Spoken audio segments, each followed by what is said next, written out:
Okay, so ganito yung tsura natin kapag nakasakay tayo dito sa ADB 350. 330cc na motor, ADB 350. To be announced pa daw yung price. TFT na rin yung screen niya dito.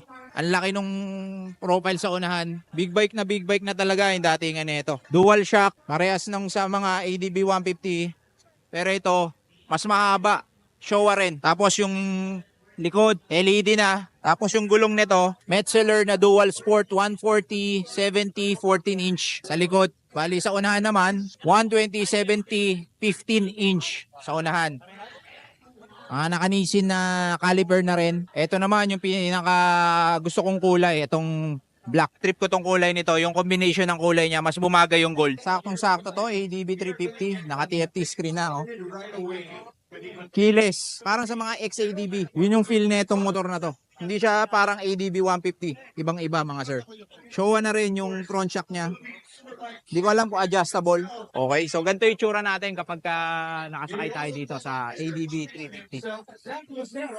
Okay yan. Oh. Saktong-sakto lang sa atin. Halos parang ADB 150 lang din yung seat height niya. Singko lang, medyo matigas yung upuan. Pero okay naman. Ganda.